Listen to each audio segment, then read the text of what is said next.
and continue on with his legacy. Next slide, please. So I wanted to share this with you. This is up in my office right now.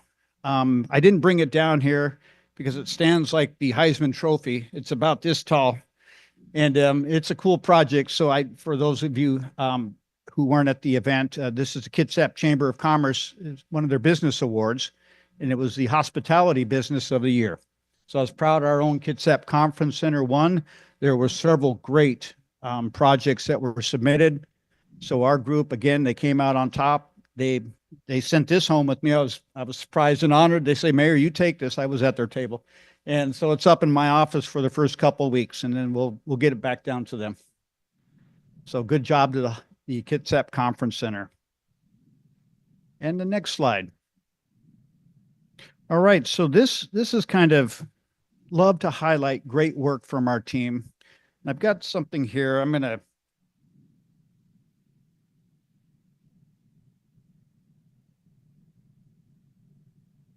share. So it's just a quick letter. I'll read it and then I'll get the team up here.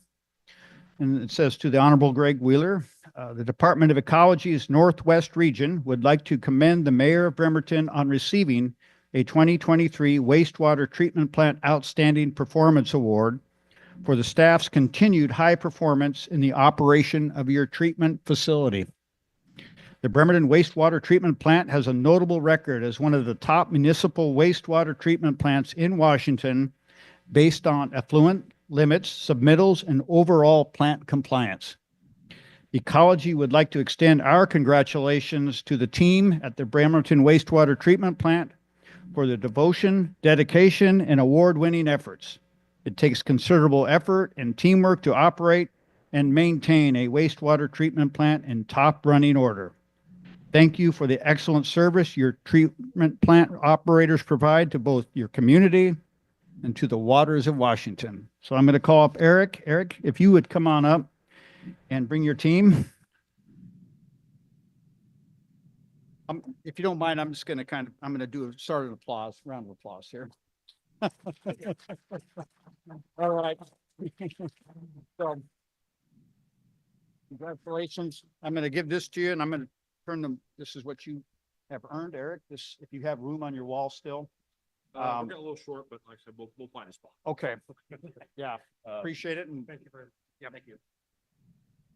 Eric, you have a couple words? Or yes. You utilize the word effort, and it is definitely a team effort down there.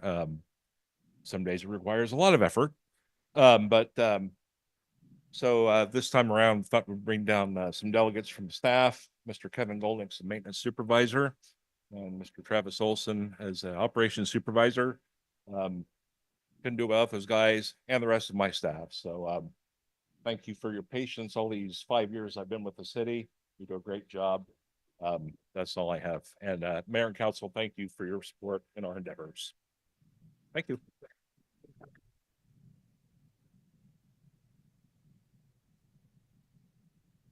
All right. One last slide. Council President, am I still in 5 minutes? Within the 5 minutes? I was never timing you, so please continue. All right. Just a quick recognition. I'm going to close out my remarks with recognition and gratitude to our veterans. Monday is Veterans Day. This has been a week of honoring veterans in our community. I'm honored that I get to either do pinnings or recognitions for several notable veterans who still live here in the community. So again, we can't thank them enough for their service to our country. Many of the liberties we enjoy, including the liberty of voting in a democracy that we have, hopefully are not taken for granted. So I appreciate that every day. So again, thank you, Council, and I'll be out here in the audience. I know we've got a meeting tonight. Thank you, Mayor. I guess there is a meeting tonight, isn't there? But before we get into our meeting topics, let's go ahead and first do the consent agenda. So I'll turn it over to Clerk Hoover. Thank you, President Chamberlain. For approval on the consent agenda are the following items. A, claims and check register. Approval of the following checks and electronic fund transfers. 1, check numbers 408-714 through 408-972 and EFT numbers V42043 through V2196 in the grand total amount of $3,616,750.71. 2, regular payroll for pay period ending October 15th, 2024 in the amount of $1,117,875.03. 3, regular payroll payout for pay period ending October 15th, 2024 in the amount of $5,673.31. 4, retiree payroll for pay period ending October 31st, 2024 in the amount of $30,397.40. B, minutes of meeting October 16th, 2024. C, minutes of study session October 23rd, 2024. D, minutes of budget workshop October 24th, 2024. E, minutes of budget workshop October 28th, 2024. F, interagency agreement with Washington Department of Commerce for the Bremerton Solar to Storage feasibility study.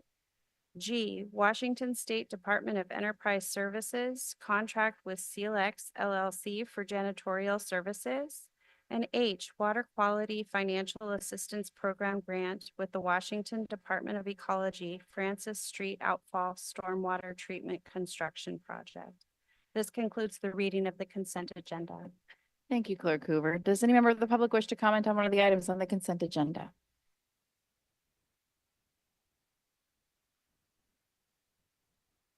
This is for only consent agenda, but that's coming up next.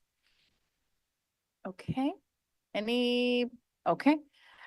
Seeing none, I'll go to council for a motion. Move to approve the consent agenda as presented.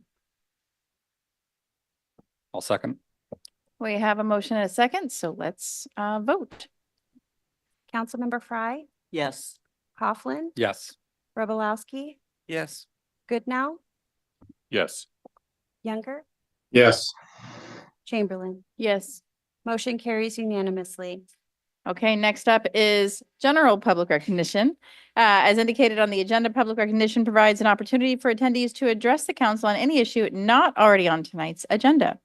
There will be no public comments accepted via Zoom tonight unless prior arrangements, have been made through the city clerk. You can do that 24 hours ahead of time by calling 360-473-5323. Again, we only ask that you state your name for the record and please limit your comments to 3 minutes or less. We have a timer system. And so green light means that we are starting your 3 minutes. Yellow means you've got 30 seconds. I'll probably try to give you a verbal cue for that too. And red means I gotta cut you off to be fair to everybody. And with that, I am now opening up public recognition.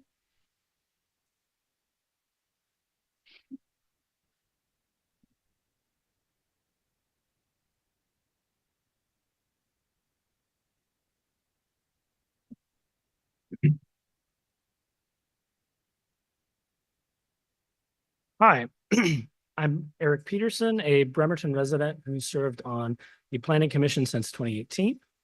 I'm also an experienced bike commuter and a parent of 2 small kids I try to bike around town with sometimes. My wife also has a significant permanent injury she got while getting hit by a car while riding her bike to work 8 years ago. Since the beginning of Bremerton's months-long public bike plan update process, the public has argued that we need to differentiate and prioritize at least a few protected or otherwise kid-safe routes across town, like all the other main cities on Puget Sound. But unfortunately, our Public Works Department is arguing against this and has not informed the public about our options on this. At the recent Public Works Committee meeting, all 3 city council members on the committee urged staff to start incorporating protected bike lanes into our plans. Thank you for that. But staff still discuss them like they're newfangled and untested and maybe unfeasible. And it's simply not correct. Here's Seattle's bike plan. all the solid lines on this map are for routes that are explicitly protected or otherwise safe for kids and novice riders. Unprotected paint-only lanes are just these little dotted lines that are by definition not even a part of their main network because they're clearly not safe for everyone. Look at how many all ages routes are on this map. They're normal. They're feasible. Seattle's been building them for 15 years. We're arguing for even just a few connected routes across town for Bremerton's kids. Olympia also defines their main network as explicitly trying to avoid unprotected paint-only lanes because they're not safe for all ages and abilities. Everett, Tacoma, Bellingham, Bellevue, Spokane, and tons of other cities are also taking this approach. They're basing their networks around protected or otherwise kid-safe routes. So are Bremerton's roads so different? Other cities have long ago solved the issues our staff are listing as reasons that we might not be able to build these, like the Amazon vans. Looking forward, the beauty of a transportation plan is that drawing a line on the map, it costs $0 up. Thank you. It costs $0 up front to draw a line on the map. And we can make a reasonable schedule for improvements over time so that nothing's a budget buster in any one year. That's what planning's for. And bike improvements are super cheap compared to vehicle improvements anyway. All that's missing now is hopefully some leadership from our mayor to catch us up. I voted for him twice. I think he's good. I think he Thank can you, do it. Mr. Peterson. Thank you. Thank you. If at any point in time, there's still more of, or a letter that you'd like to send to us, you can send it to City.Council at ci.bremerton.wa.gov.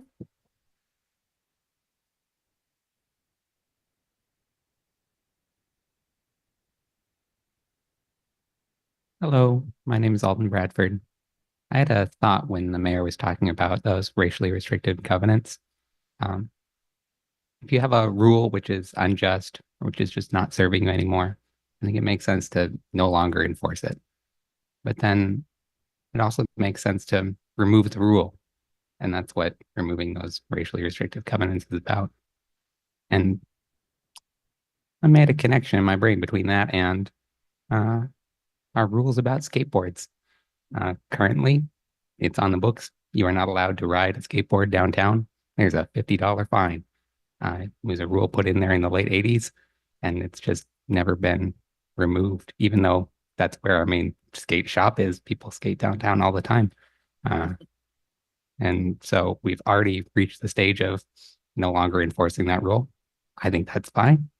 Skateboards don't bother me. And I think a next reasonable step would be to remove the rule. I'm not saying it has to happen today, but it'd be nice to find some time in the schedule where you have time for a vote and just get rid of a rule if we're not using it anymore. Thank you. Thank you.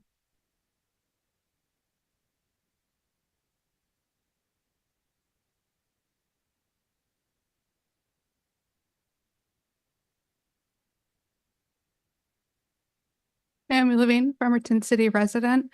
I come in with more user experience complaints. So as we've established, I walk 6th Street pretty much every day to come to work.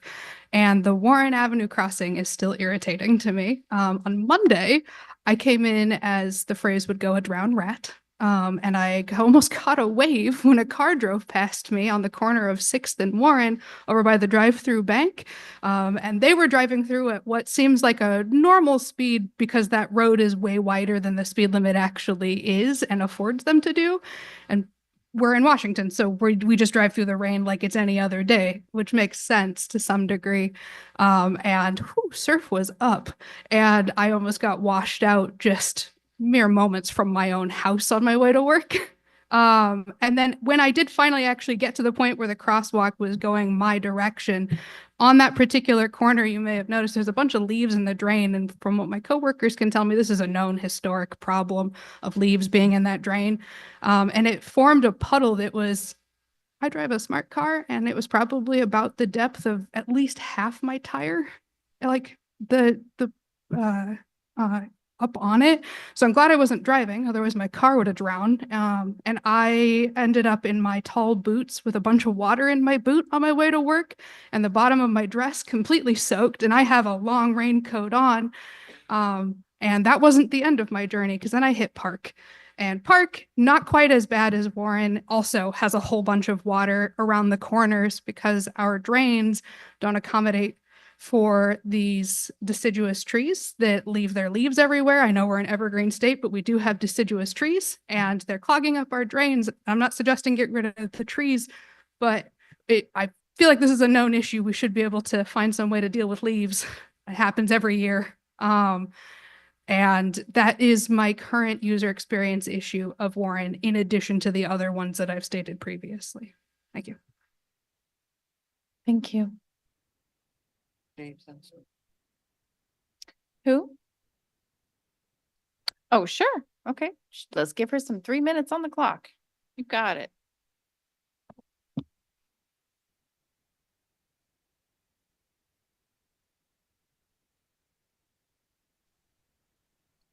Thank you.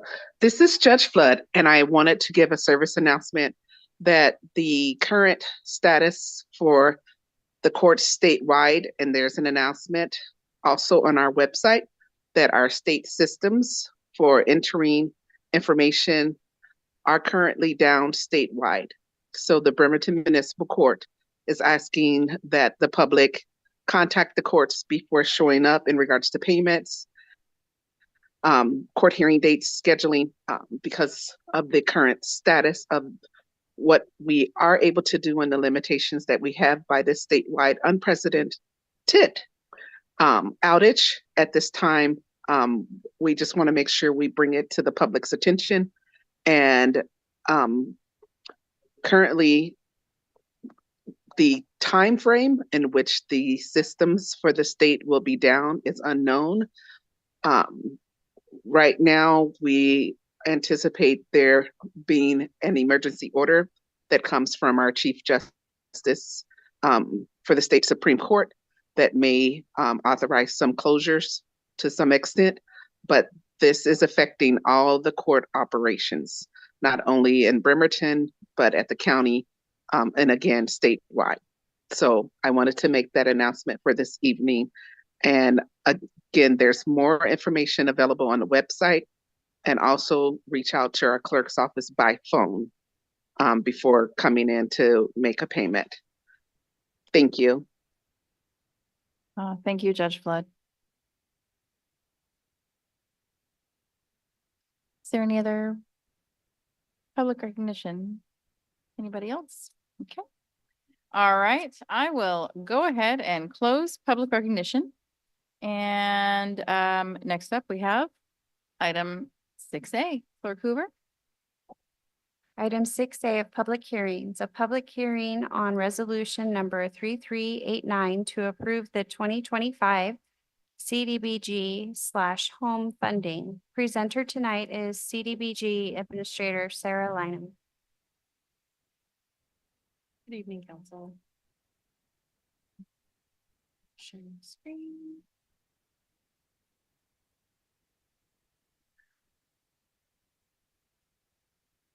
We can probably also take the 3-minute timer off her. Yeah, I mean, that might, we were trying to, move it try and along, talk but fast. no, you're good. We appreciate you. I am here with the Community Development Block Grant Project Review Committee's funding recommendations to be included in the 2025 CDBG Home Annual Action Plan. CDBG funds are an entitlement fund from the Department of Housing and Urban Development. CDBG funds can be used to address a wide range of community needs, including acquisition and rehabilitation of housing, public facilities and infrastructure improvements, economic development activities, and services for low-income and special needs populations. The application review cycle ended on September 13th, and those recommendations are what I will be going through this evening. There are a number of federal regulatory requirements that we work within. All activities must be eligible, meet a HUD national objective, and one of our 5-year consolidated plan priorities, which are currently, we are in the last year of. There is a 20% set aside for administrative costs and a maximum 15% allowed for public service activities. There are also individual capital projects which will have other requirements as well. CDBG applications are reviewed and scored by the Project Review Committee, which is made up of city staff, representatives from the Planning Commission, City Council, and community members. These are always very challenging deliberations, and I'm very thankful for our committee members, especially our citizen volunteers. As expected, the dollar amounts requested were far greater than what we expect to receive, and I know all of our committee members put a lot of thought into these deliberations. Our online application was open June 18th through July 16th, and during the month of August, our Project Review Committee reviewed and scored each eligible application. The committee met on August 29th to discuss and rank the projects by score, and applicant interviews and final committee deliberation took place during the second week of September. Committee's funding recommendations were released for a 30-day comment period beginning September 16th and closing October 17th.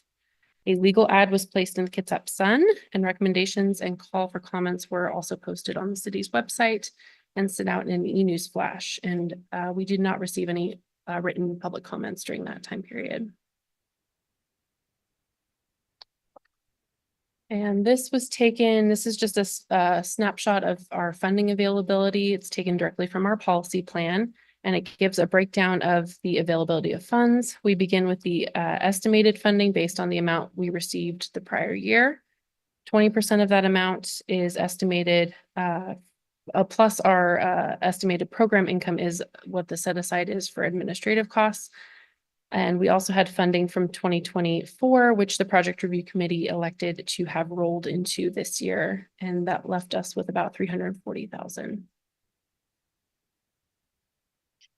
The committee's scoring and deliberations resulted in 5 of our 7 applicants being selected for funding.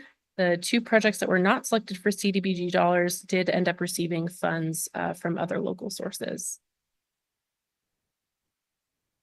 And the committee's recommendations all fit the city's priorities, which included capital and infrastructure improvements, particularly those that improve access to services and preserve existing units of affordable housing, as well as activities which expand economic opportunity for low to moderate income individuals and families in Bremerton.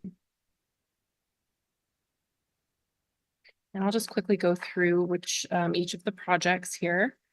So $110,000 was recommended for accessibility upgrades identified by the City of Bremerton Public Works Department through their pedestrian priority network. The committee chose to recommend funding for 3 out of the 4 requested sites, all of which are near or directly adjacent to schools, businesses, and other important services. $53,000 was recommended for the New Life Community Development Association, which owns and operates the Marvin Williams Recreation Center.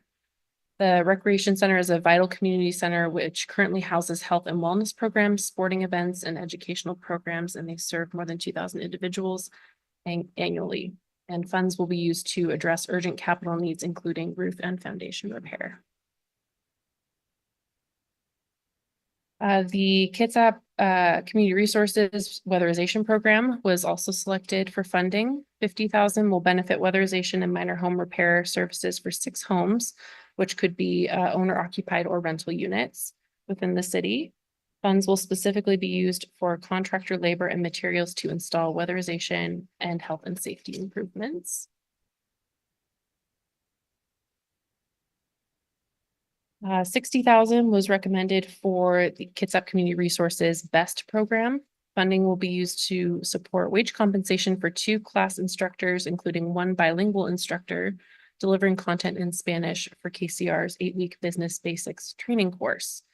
Additionally, further support is given to the students through monthly networking and support meetings, regular check-ins by program staff, and one-on-one counseling by business professionals.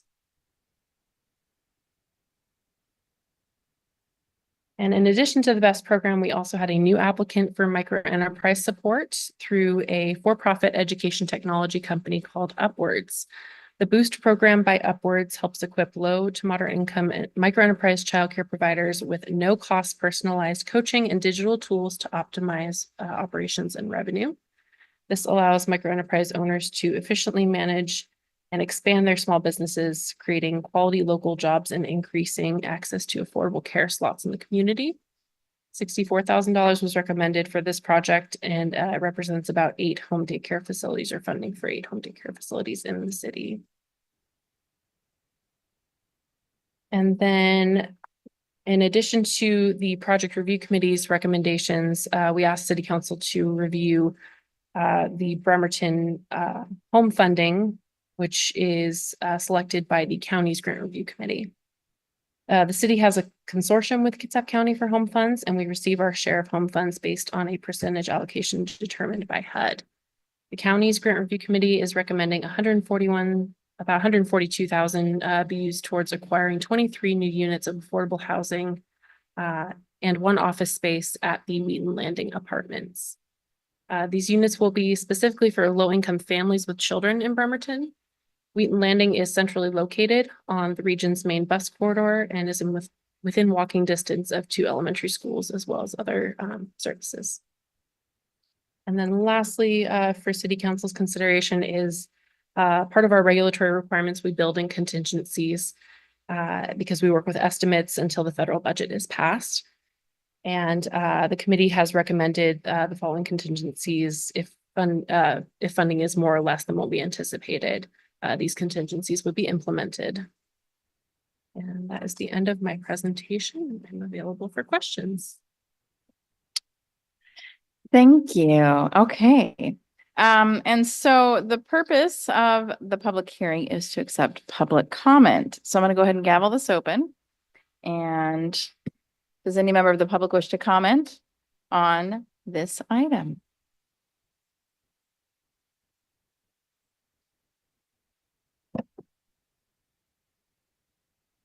I was just wondering something about the community center around here. It's run by New Life Community Development Agency, and according to their website, they're the service arm of Emmanuel Apostolic Church. And so it seems a bit strange to be funding a church with public money. I'm wondering if there's any guarantees that they're going to use that to serve the general public and not just people in their religion. Thank you. Thank you. I know there's a process. Ms. Lyman, would you like to explain that process for us? Yeah. So the CDBG dollars, this activity is not inherently religious, which CDBG dollars could not be funded to support anyway. And as long as dollars are not going towards, say, like employee salary, if there are any kind of discriminatory conditions on employment. So this activity is eligible for the federal regulations. Thank you. So counselors will have an opportunity to comment and discuss after the public hearing. And Council President, Yeah. we actually also received a written comment on this, and it wasn't immediately recognized as being related to this item earlier. And so Okay. just in fairness, since the person did submit it before the meeting, maybe if we can we could maybe just put it up on the screen real quick. Sure. So that you guys can read it. I don't really want to read it out loud myself.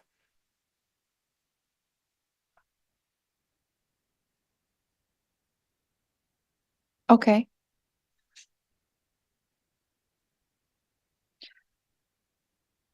Oh, okay. So That would be better. I didn't So realize this- that they were available as well. It is one of the awardees. They wanted to make a public comment. It was not clear from the comment that I received that it was related to this item. I just didn't recognize. So it's it. probably not in our packet. Is It that? is not. You have And- not seen it. And just, We did get it. You did? I read it. Oh, okay. I is it didn't in, realize is it in our packet? I don't know if it's in our packet or if it was an email, but I read the Okay. email. Okay.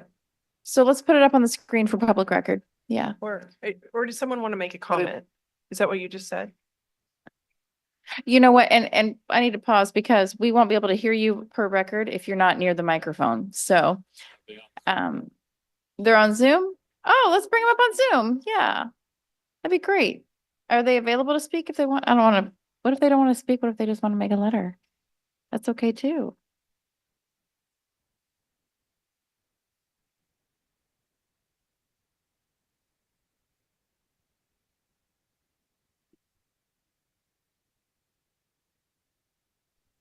Hello. Hi, yeah, please state your name for the record and your affiliation. Thank you. Sure. Thank you so much. And thank you for giving me the opportunity to speak and share my comment. My name is Felipe Gamboa, and I'm a community impact specialist with Upwards, one of the staff funding recommendations. I'll start my public comment. I just wanted to say hello and good evening to city staff, city council, and members of the public. Again, my name is Felipe Gamboa, and I'm a community impact specialist at Upward, the nation's largest childcare network provider. Together, we have an opportunity to form a partnership and bring positive change into the community. As a single working dad of two beautiful girls, I know firsthand the extreme difficulties in not only finding childcare, but finding good quality care and affordable childcare. We can spend hours and hours listening to so many different families who face the same struggles. Accessibility and high quality childcare should not be a privilege, but rather a fundamental necessity for everyone in the community. The current childcare ecosystem often falls short, placing undue stress on families, especially those with limited resources. We have to make positive changes and work together to find better solutions. Thousands of families are struggling to maintain stable employment, dual income household, stable housing, and other quality of life needs as a result of lack of accessible childcare in the community. As you know, childcare can be a significant barrier to enter into the workforce, especially for women. Many working parents struggle to balance their job responsibilities with the demand of caring for their children and the absence of affordable quality childcare options. Our Boost program, which is being recommended for funding, will support local microenterprise childcare providers in running sustainable operations and expanding childcare capacity for families who need it most. On day one of the program, participants will receive an entire marketing campaign created for them, eliminating hours of administrative work through our robust matching algorithm to support family matching. There's a curriculum development and planning service that supports higher quality care in the city, accurate digital attendance and enrollment automation, and even a scheduling management that supports rates, stabilization, and affordable childcare options. Supporting childcare providers in our community is essential to fostering a robust and resilient society. These providers play a crucial role in development and well-being for our children, offering safe, nutritious environments that contribute to their early learning. I thank you and urge City Council for the profound impacts of our Boost program, and we look forward to working together in Bremerton to supporting these families. Thank you. Thank you. Does any other member of the public wish to comment for this public hearing? Okay, seeing no more, I close the public hearing and I'll go to council for a motion. Move to pass resolution number 3389, approving the 2025 funding recommendations to be included in the 2025 action plan to HUD, and authorize the mayor to finalize and execute the agency grant agreements with substantially the same terms and conditions as presented.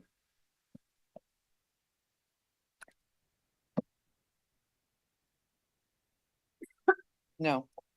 I'll second. Oh, thank you. We have a motion and a second, and we are open for discussion. Counselor Coughlin, will you lead us off in this? Can do. Yes, proud to serve as the council member on the committee. First of all, my thanks to Sarah Lyman for running a really excellent committee and process, just making it top notch. And my thanks to the citizens that volunteered their time to serve on the committee. I thought it was very well run. We got to review the applications ahead of time, do our own scoring, meet as a committee before interviews to discuss the questions that we had. I know staff worked with all the applicants to help answer their questions and ask more. We got to do interviews with each of the applicants and ask our questions. And then the committee itself had a very robust discussion on every proposal. And we didn't come in all with the same idea. So we had a great robust discussion on why our scores differed and really dove into the feasibility of each project, the impact, the relative needs, the timeliness, and really take into account city goals and priorities and the city's needs. I want to say of the two unfunded projects, we were aware and we're glad to see that they got county funding when we made our deliberations. So there's never enough money to go around. It's very impactful funding. Wish there was more, but I can say the process was really well run and robust, and you have the recommendations before you. Thank you. Thank you. Counselor Fry, do you have any other comments? Okay. Counselors? Counselor Arbolowski and then Counselor Goodnow. I have a couple questions. The BEST program, does that only serve Bremerton residents or is that open to county residents too?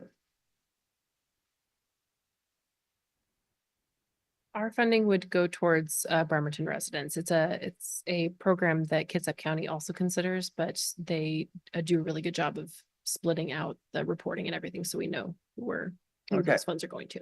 Okay. And then I have a comment on the public comment timeframe.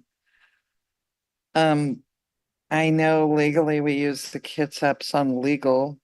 I subscribe to the Kitsap Sun. I don't even know how to find the legal section. And then the public comment period is over before a lot of the community members are even aware of it. I got phone calls from people after our package went out for the study session on this, and they were unaware and were questioning some of the funding. So is there a reason why the public comment period is closed prior to you coming to a study session? So the public comment period, it's 30 days from when we post the recommendations as a draft out to the public for them to review. And then it's a 30-day public comment period. And then there's also the public hearing today. Okay. And then we also send out, they get posted on the website. We send out an e-news if anybody's subscribed to this community development block grant program subscriber list. So those are steps we take to make sure that it's just the way that the calendar falls. We do our policy plan, we have our process, then the draft recommendations get posted on the website, and we do a notice letting folks know that they're available to view on the website before we actually go through. Because that would give council the opportunity then, if I had written public comments, I could share them with you at this time. Okay. And the other comment that I have is from community members, and they were concerned that a large amount of funding was going to the Marvin Williams Center and it was being called a community center, and they didn't feel that that was really the proper name for it, because it's not like the community center that we have through our Parks Department where you pay $40 or $60 an hour. It's more like $400 an hour. So there was a lot of concern by several people on that. So I want to get that into the public record. Thank you. Counselor Goodnow. Also about Marvin Williams Center, you might stay up at the mic to see if you have these answers. But only a few years ago, we had some issue where we awarded, I believe, CDBG funding to somebody whose non-discrimination policy didn't meet the federal guidelines in order to get the funds.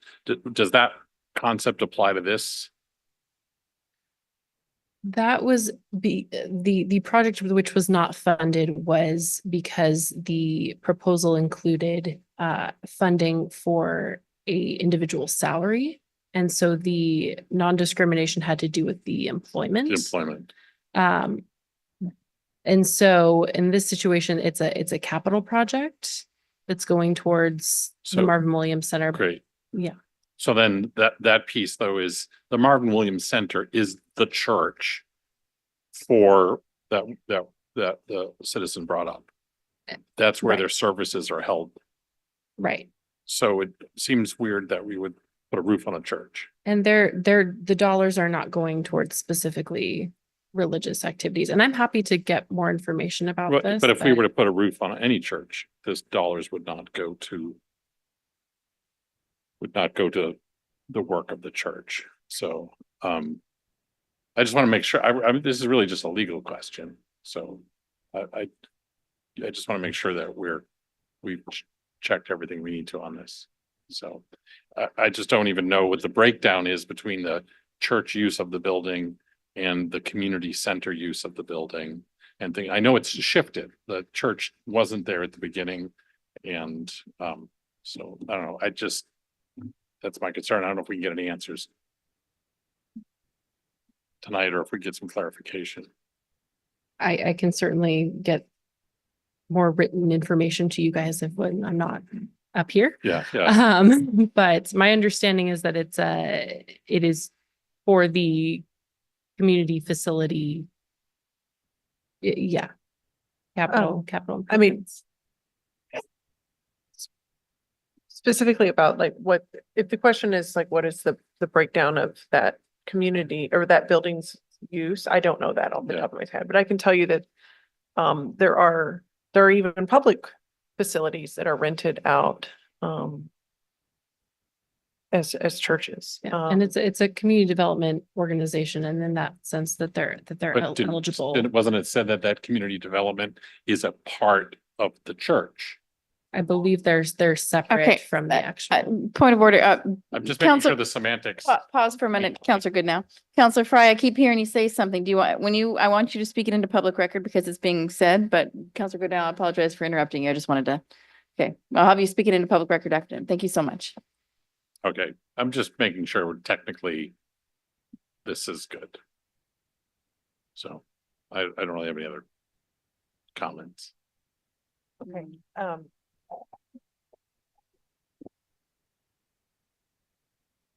My understanding is that this award meets the program criteria. Thank you. Counselor Fry, can you go ahead and speak what you were saying into public record on the mic? Yeah, thank you. My understanding is that often churches, religious organizations create a development arm and to distinguish funds and programming and keep the separation.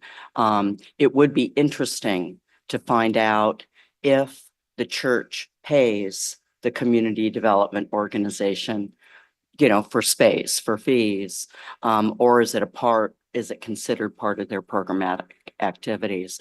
However, that being said, being assured by the city attorney that it's a permitted use of CDBG funds, I feel very comfortable with it.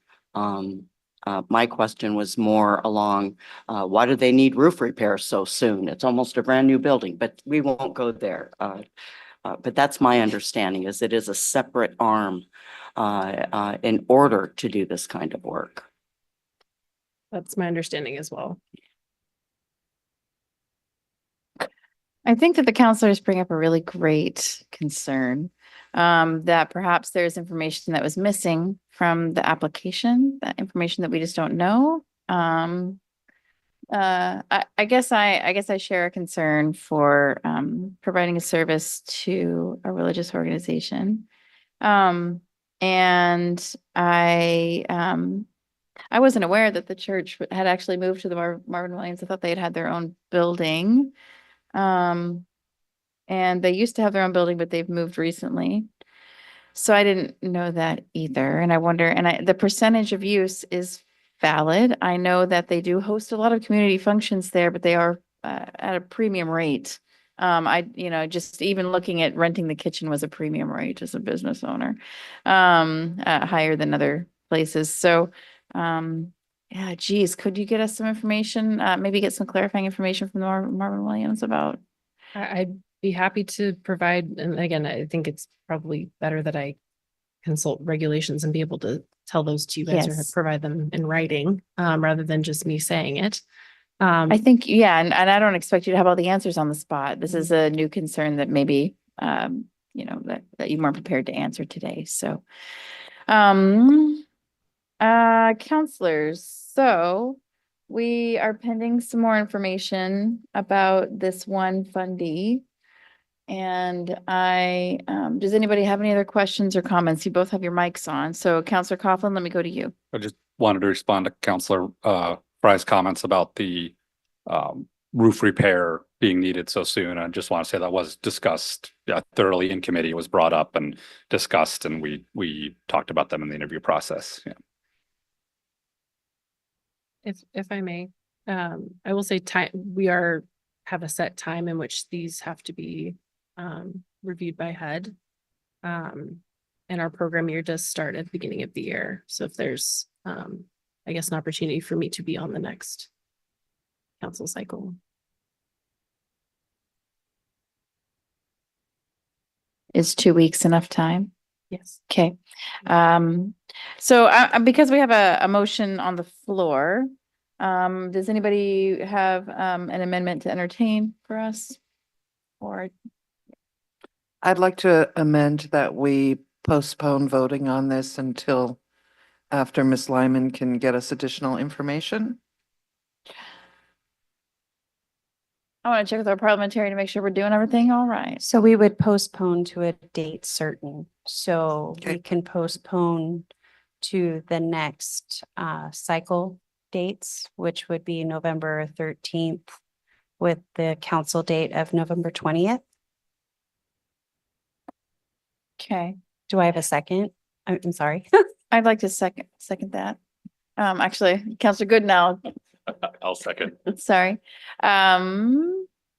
Okay, let's vote on that.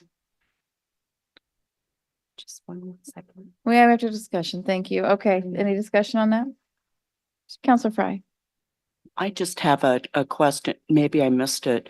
What would be the impact, Sarah, if we were to continue this to February? Could you be really clear for me on that? February. Oh, I'm sorry. We're just going Okay, until the okay, 20th Okay. of November, not until February. Okay. But so the impact of waiting 2 weeks, is that a big impact or is that going to be okay for you is what? Not to my knowledge, we are required to post our or include them in our action plan, which we wouldn't have until funding becomes available, which is dependent on the federal budget. Thank you. Counselor Coughlin. Oh, sorry, Ms. Lyman. Very good. I just want to make sure. So if this goes back to study session and we get information and council as a whole wants to take action and amend the recommendation, can you walk us through what the process looks like? Does it need to go back to CDBG committee or can council just amend? I don't actually have that answer offhand. Okay. It's possible that we'd have to do another public hearing. Okay. As in, well, I won't put you on the spot, but if we can get the answer, if that's that would be just like tonight, a public hearing plus action could possibly happen in 2 weeks. Yeah. Okay. Okay, any other discussion on this amendment for postponement? Okay, all right, now we should vote. Let's call the question. Councilmember Roblowski. This is on the postponement. Yes. Goodnow, Yes. Younger, Yes. Fry, Yes. Coughlin, Yes. Chamberlain. Yes. Motion carries unanimously to postpone the item for the November 13th and November 20th cycle dates. Thank you, and we're all clear. And moving on to the next item, correct? We don't need to revisit is our original correct. amendment, our original motion. Great. Correct. Okay, now we're on to 6B. Our next item is item 6B. And that is public hearing on revenue sources for the 2025 through 2026 proposed biennial City of Bremerton budget. Our presenter is Financial Services Director Mike Riley. All right, thank you, council. Thank you, Mayor. Thanks for allowing us to be here. seems like we were just doing this last year. So couple things wanted to talk about. We got two different things, one presentation. We will do the revenue on revenue sources. We'll pause before we get in the rest of the budget to open for public comment. But before we get started, I want to thank staff and with me tonight. We have Missy Gaines, our budget analyst. She's been here for a full 3 weeks today, I think. So, and then Lauren Ellington couldn't be here tonight, but a lot of effort goes into putting this together. Lauren's been with us 6 months, bringing this together, and then Missy here at the end. A lot of effort. So I did want to thank our staff. It's a long process. We start the budget process in April of this year, and now we're here presenting to council. We've been through 2 workshops already. So, council, you're pretty aware of what you're about to see. But again, also want to thank the directors and their departments and the managers. It takes everybody to put this together. So not just finance. So with that, we'll just jump right into what we got for you tonight.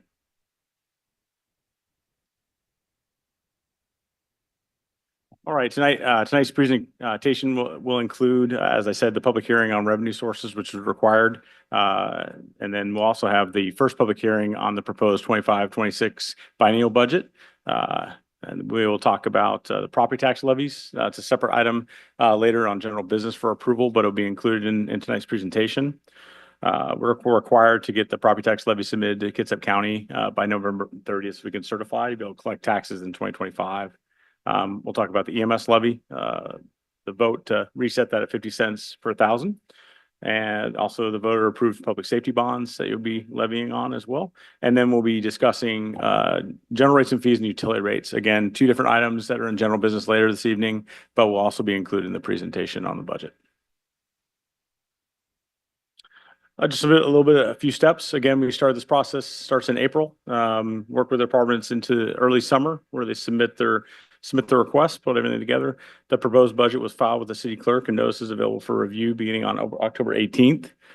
We had the first workshop, October 24th, going over kind of the budget overview, the financial perspective, and then governmental funds. On October 28th, we overview the overview of public works and utility funds and kind of with a little bit of council discussion. And then we have for tomorrow, teed up for tomorrow, we have our deliberation discussion with council in the 6th floor at the mayor's conference room at 3 p.m. Proposed budget. I'll leave this up for a minute just for the public. Our proposed budget is posted on the city's website here under you'll see that link there. I'll leave that there for you. The final budget hearing will be held on November 20th. We'll have the second public hearing on the budget. Following that hearing, council will consider adoption of the first biennial budget for the city of Bremerton 25-26 proposed. Breakdown of fund types. So a lot of discussion happens in the general fund. That's primarily where our governmental functions live. Our police, fire protection, community development, parks, municipal court, our city council, mayor's office, and then our internal kind of functions, legal, finance, and other in our general fund. Our special revenue funds, again, these are used to account for specific revenue sources that are restricted or committed to expenditures for specific purposes. These are our street funds, the lodging tax fund, community development that just spoke is included in those funds. There's a restricted resources for specific uses. We have debt service funds. These funds are to accumulation of resources to pay the debt on general obligation bonds. And then our capital improvement funds, these are used to account for acquisition or construction of major capital facilities. You'll see year to year a lot of spend down of these funds. It's kind of cyclical, so we'll walk through those and some slides kind of showing what 25's projection is for our capital improvement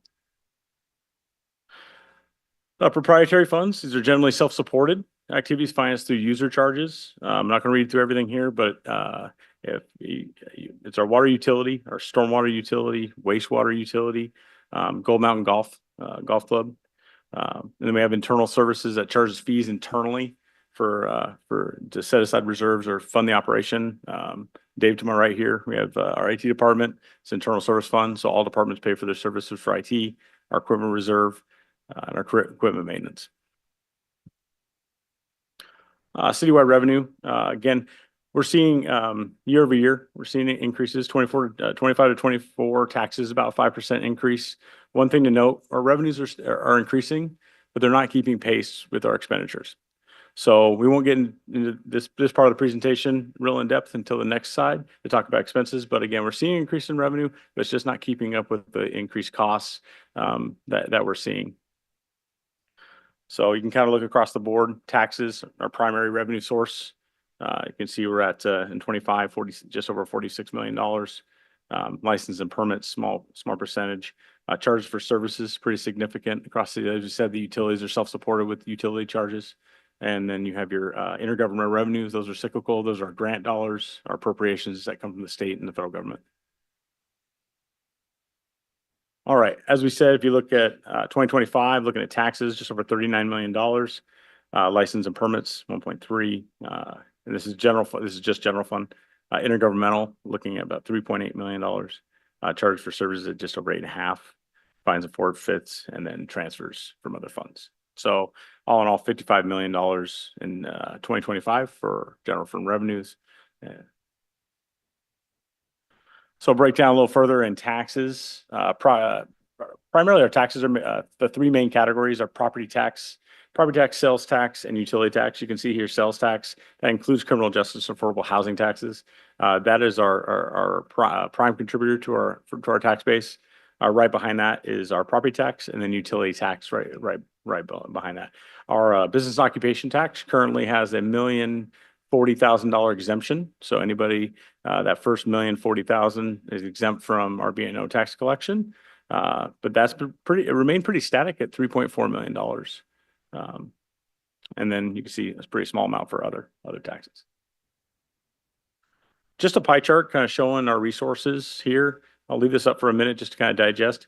The general fund relies heavily on taxes to support its operation. So 71% of our revenue in the general fund is taxes.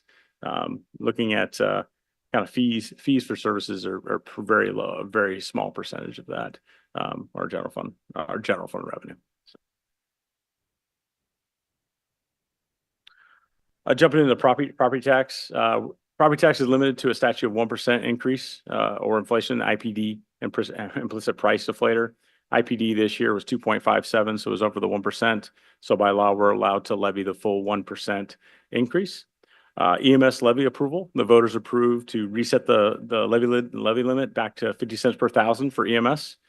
So we saw an increase in that. Voters, we have two voter special bond levies, not restricted. So we have two voted debt issues that are out there.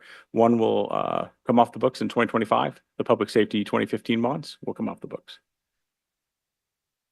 Oh, let me go back. Just a breakdown here real quick. See if I can move this off my, so there we go. You can show the change from the 2024 general property tax levy, 8.9 million. The 1% increase equates to just over $15,000. New construction was $186,000. Tax refunds about $121,000 for a total estimated levy for the general levy at 9.3 million. And you see here the EMS levy amount reset at 50 cents per thousand is just over 3.1 million, almost 3.2 million. So for a total levy amount of 12,487,000. And again, we'll need to certify and have that to the county by the end of the month so we can levy taxes in 2025. We will have a separate presentation just on the property tax ordinance tonight for a vote.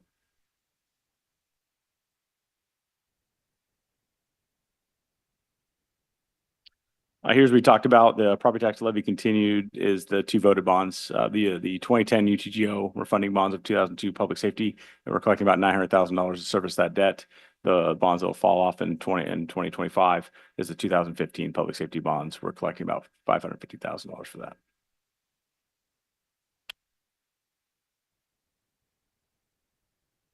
All right, with that, I'll pause. That's our revenue presentation.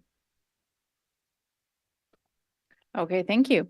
The purpose of the public hearing is to accept public comment. No action is going to be taken tonight by council. And so with that, I'm going to gavel this public hearing open. Does any member of the public wish to comment on this item?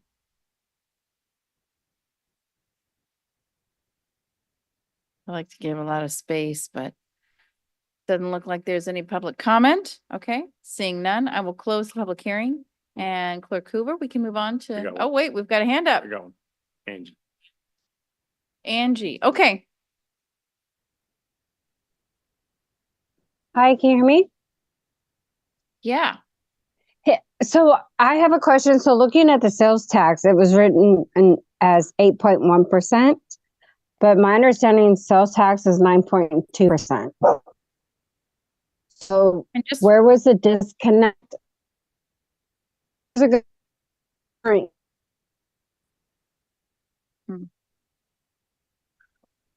So if you look at this, it Yeah, says if I can 8.1, but answer the question. Angie, can you reference which slide that was? I see a change in the graphic for sales tax at 8.11%.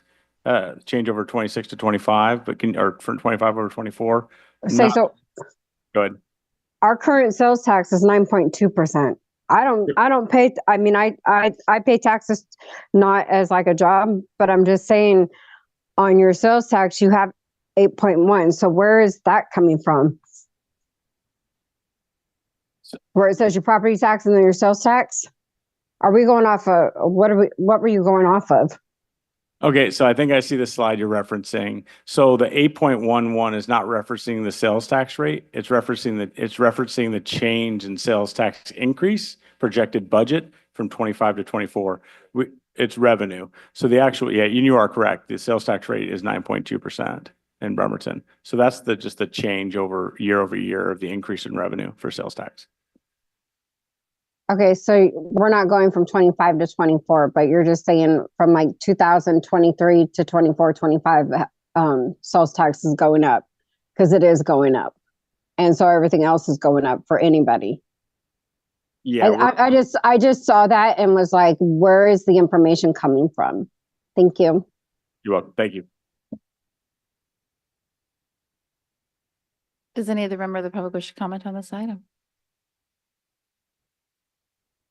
Okay, seeing none, I will close this public hearing and we can, I guess I don't even need to gavel it. We can move on to the next one. All right, feel free. Item number 6C, this is public hearing, first of two on the proposed 2025 through 2026 City of Bremerton biennial budget. Thank you. And we have Mike Riley. Go right ahead. All right, thank you very much. I've got 5 in a row, so bear with me here. So as we said in the previous presentation, revenues are increasing. It's not keeping up with costs. So in our workshops, if you witnessed and watched the workshops, the discussion is the funding gap. But prior to getting into all of that, where we're at, we've got a budget that establishes above policy, a fund balance. We'll talk about that in a second. But I do want to give the mayor's office and city council a nod and thank the council for their being fiscally conservative over the last years. We talk about the importance of maintaining strong fund balances and why you want to maintain those best practice fund balances. Well, we're here. So it is a normal practice to utilize fund balance to balance the budget. But with revenue, just want to give a nod to that the fiscal practice and the council paying attention to that allows us to have a budget that we can present that has above target fund balances, above policy. So just want to mention that. I want to thank the council again, the mayor. So okay, so jumping into the next slide, personnel. So the 2025 budget in the general fund and general government is status quo, other than the initiative passed by the voters for the EMS levy to reset at 50 cents per thousand. So the slide you see in front of you is our personnel graph that shows the changes in personnel. In the general fund, it's a 5 FTE increase in firefighter, EMT that's being approved. Other than that, there's no changes in staffing proposed for the general fund. There are some public works utility side backed by the utilities for some changes, adjustments. I won't go through all those, a lot of ins and outs, and we'll get more in depth in deliberations tomorrow and in the following presentation for the second public hearing. So looking here, we just talked about with fund balance. We have a 25 ending projected fund balance for 25 in the general fund, just over $8 million. That is representative of, I believe, just over 10%, 11% with our target at 8.5%. You can look through the others. Your special revenue funds just over 4.4 million. Enterprise funds at an ending fund balance of $35.9 million. Capital improvement funds just over 6.9. So overall ending fund balance is at 64,815. And then overall revenue at 174. 2026, you can see the general fund balance going down about 5.9, expecting to spend down a little more fund balance right now. We're having discussion on revenues and what's available to the city and also looking at services, but still above target at 5.9 million. Special revenues again maintained about 4.1. Debt service just maintained there to cover debt, and a capital improvement still showing about a $6 million fund balance, and enterprise funds remaining healthy based on rates at 33.4 million. Totaling fund balance was at 58 million 634. Graphic here won't leave up very long, but just kind of shows year over year the different types of revenues. So you can see taxes again kind of popping up a little bit lag in 26, just because as we get closer and be able to reset the budget in September, we'll have a clear picture on 26, what that looks like, and our revenue projections will be resetting our revenues and expenditures when we true up the budget in September. City-wide expenditures, you can see from 24 to 25, an increase there, just about $4 million. Wages, a significant part of that, about $3.2 million from 24 over 25, and general fund expected wages increases. Also there, insurance costs, increase in insurance costs, and other supply services. Again, it can be cyclical, depends on certain this is citywide, depends on spend down, plan spend down, or plan contracts in other departments. So overall, you'll see there's a change in about 4% decrease from 24 to 25 overall. And you can, again, a graphic just kind of illustrating the changes. All right, general fund expenditure comparison. Personnel makes up a significant portion of our costs, over 70% is personnel related. And again, you can see changes year over year in personnel, as we just spoke to, with labor increases from 24 to 25. Slight decrease in the general fund on supplies and services and in capital outlay. Here, general fund expenditures, looking at departments, you can see our public safety is a significant portion of our general fund, making up roughly just over 51%, 52% of the general fund. And then pretty evenly, I don't want to say evenly split, but pretty evenly split across the other departments.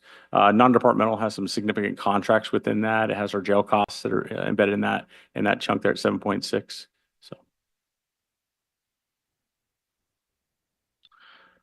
All right, general rates and fees. We'll be talking about this later this evening on our rates and fees and in our general business, so I'm not going to spend a whole lot of time on this. But rates and fees are amended on an annual basis. So even though we have a 2-year budget, each year we'll be bringing rates and fees forward to be adopted through ordinance.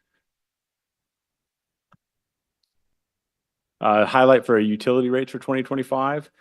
We have a predictive model that it looks out every 6 years, looks at the cost of service for our utilities and the revenue requirement to cover costs. So it's been pretty predictable. Water and wastewater have been pretty steady, about 3.5% per year. Stormwater is projected this year at a 10% increase. That's about a $1.83 increase over the average customer for stormwater. Here shows a graphic, everything combined. It's about a 4.7% increase. It's a $5.96 charge to the average customer, and about a $3.63 increase to our low-income senior and disabled discount program. I do want to highlight here with our senior low-income program, you are able to come to the city, come to our counter to be able to apply for that discount. And also still historically, we utilize KCR through the voucher program. That's still functioning. But again, our new initiative this year was to allow customers to work directly with the city to be able to apply for that discount. So, rate comparison with our utility rates, as you see here, Bremerton 2025 with the increase, is still in 2025, the lowest in comparables against our neighbors. And as you look at the neighbors' populated rates, some of them have not updated. We do not have updated information for 2025. Some of them are still sitting with 2023 data there. We're still below those.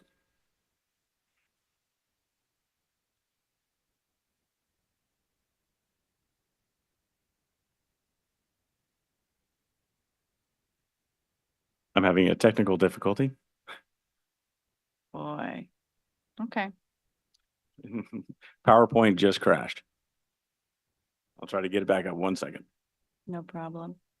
I do have a question in the meantime while you're getting that PowerPoint back up, just procedural, not about that, just procedural. I don't have a VP today. Can I just like temporarily appoint a vice president for this meeting? Would that be you, the finance chair? Okay, I want to make sure publicly that we know that Counselor Goodnow as finance chair is the temporary VP, and I'm turning the gavel over to him so I can use the restroom. Yeah. That's right. That's right here. I was almost done. Yeah. So close. Go back to Zoom.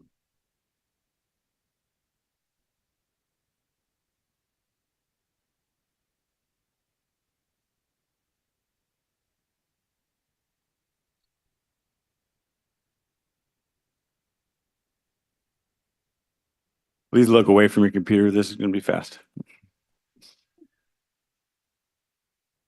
Okay, we're back. And I misquoted the 25 ending fund balance. I had it in my brain, I lost it. So, do we want to wait for? No, okay. So budget recap, proposed general fund, 25 ending fund balance of just over 8 million. That's 12.91%. Policy requires that the city maintain the general fund 8.5%. What that means for everybody, that's 30 days of reserves at 8.5%. Best practice, asks for 60 days of reserves, 16.67. So we're at 12.91 with the proposed budget. In 26, just looking at